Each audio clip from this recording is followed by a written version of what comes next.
Hello, welcome to Westborough TV's Article Showcase, your preview of decisions facing us at the March 21st Annual Town Meeting, which is 9 a.m. at the high school. I'm Alan Edinburgh, former Select Board member and current chair of the Affordable Housing Trust.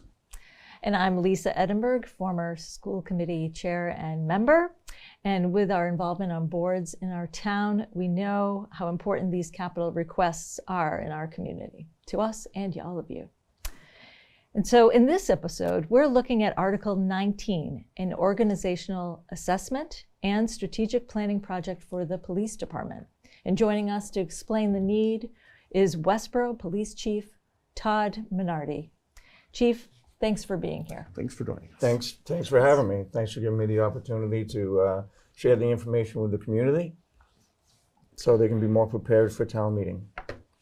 Okay, and when we talk about an organizational assessment, several years ago, I believe it was 2019 at this point, Correct. There was a staffing study that had a certain focus. How is this organizational assessment a little bit different? And I know you brought a presentation to walk through some of the particulars. Yeah, and we'll get through all that, but real briefly, just to begin, it's the 2019 study focused only on the patrol level staffing. Mm-hmm. So it didn't look at the command structure, it didn't look at detectives, it didn't look at administrative staff. It was just strictly based on the patrol staffing. We actually didn't get to a level where we completed that study, but in speaking with the town manager, we feel that the study is, and the department has changed to the point where we need to look at something a little bit differently. So that's what this warrant article is about. Okay, great. So why don't we dive into the presentation? So again, it's about examining the current and evolving needs of the Westborough Police Department to ensure optimal resource allocation and community service. So again, the last study was in 2019, and it was only focused on the patrol division. Since then, the department has evolved. The department has continued to evolve, and demands placed on it have changed. The needs have changed. The 2019 study no longer provides full or current picture of the department staffing needs. The new organizational assessment will be much more comprehensive and up-to-date, understanding the department's not only staffing needs, but enabling the organization to better allocate resources.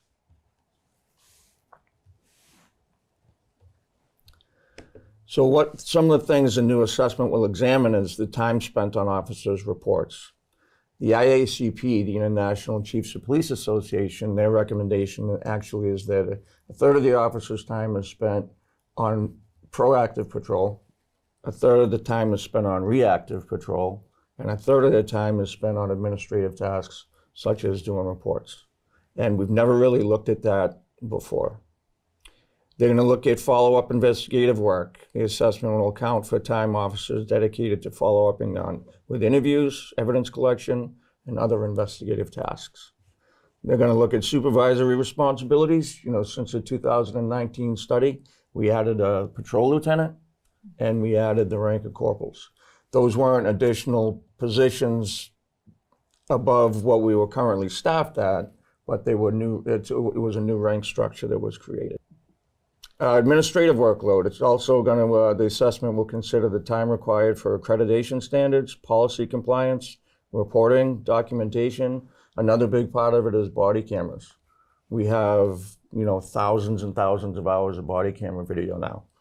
And it's always requested from the court. Every single case, they want to see the body camera video, and it takes a huge amount of time. The methodology is going to be internal staff interviews with direct engagement with the department personnel.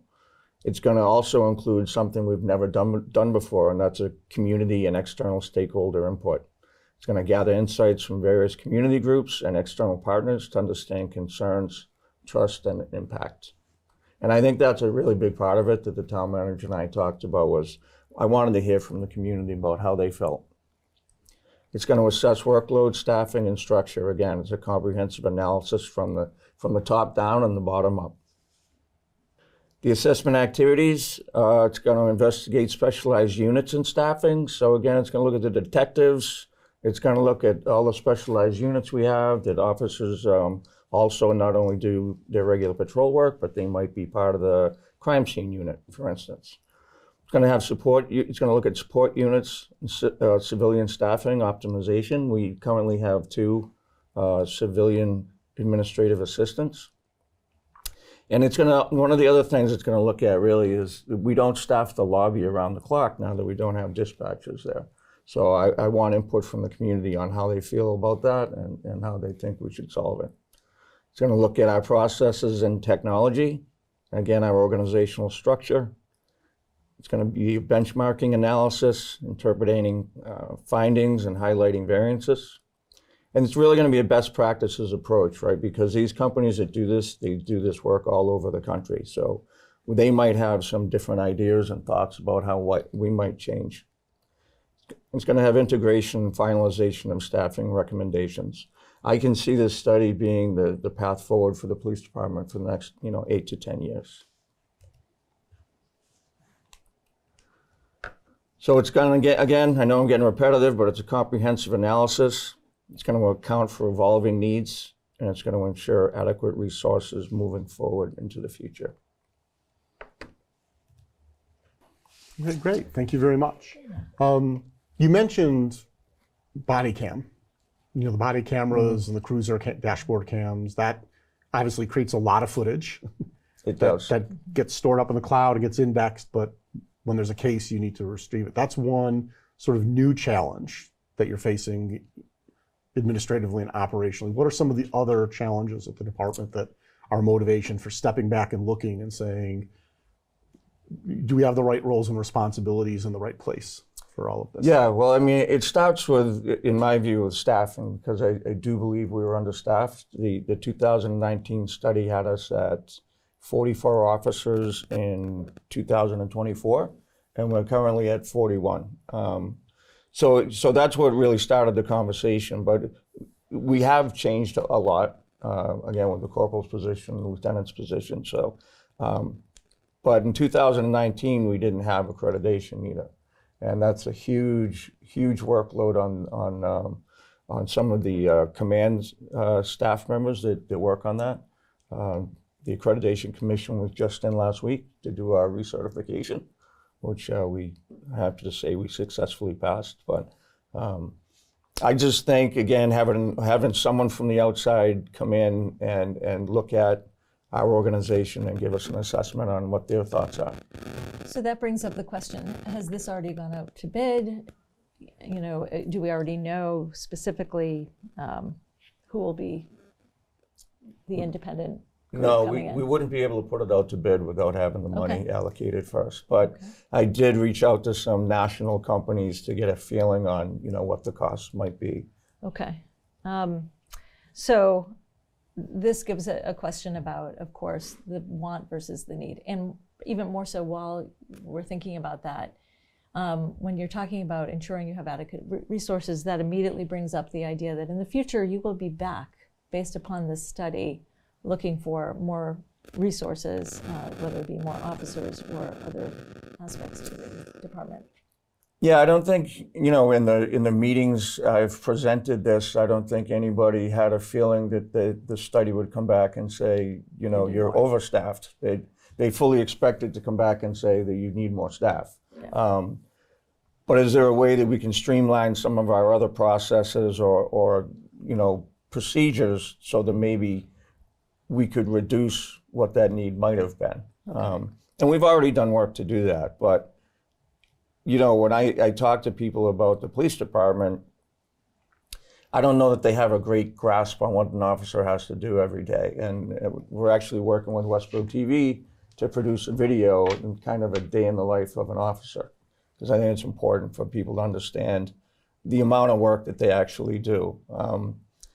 And in this day and age, having 4 police officers in the whole town, I don't think is adequate staffing. So we don't have that all the time, but that's where our minimum staffing is. So we're definitely there a good portion of the time. And do you see the study also looking not just at staffing levels, but the nature of the staffing? So for example, there are police departments that have evidence technicians. who obviously, sort of have a different pay scale, different scope of responsibility than a patrol officer or a supervisor or a detective, that can help manage cost as far as overall staffing for the department. Absolutely. I mean, that's part of one of the things I anticipate them looking at, is are there any civilian positions that could be added? And when I talk about lobby coverage, that's a perfect example. Does the town want somebody there, outside of normal business hours? Should it be a civilian? Should it be a police officer? Those are all questions that need to be answered. Well, I think that answers a lot. Did you have any other questions for the chief? Because I think this really picks up on what most people would be thinking about. I think we've covered it. I think it's important to remember that as you're looking forward, you're saying this should guide the department for the next 8 to 10 years, that gathering the data, gathering the community input, which is great to see, helps set the guidelines by which future decisions are made. And so that they're based on data and expectation and long-term planning, rather than just being reactionary each time a need comes up or something becomes critical. Right, and I think the community wants to see the data. They don't want to just hear me say, well, we need more police officers. Right. They want to see the data. They want to see it from an outside vendor that was, impartial. People have a feeling, I have a perception that people think I'm asking for more police officers because it somehow benefits me. It doesn't. It creates more work, actually. More people means more work. But, my goal is really provide the best service for the community and make sure that the officers are properly looked after as well. I think you have a point that people typically want the data. And so when you come forward to town meeting and you're asking for whatever resources, people will say, is it really needed? And the data should be able to tell us, is it needed? And so you're going to be able to back up those things in the future. Yeah. So, well, thank you so much for being here. Thank we you. appreciate it. And we appreciate you talking about Article 19, the Police Department Organizational Assessment and Strategic Plan. And please remember that your participation and your vote matter. If you're interested in more on this article, you can go back to Westborough TV, look at the budget day presentation, look at the presentations to the select board. We can provide the links for those. And so we hope to see you at town meeting Saturday, March 21st at the high school, starting promptly at 9 a.m. Thank you for joining us. Thank you.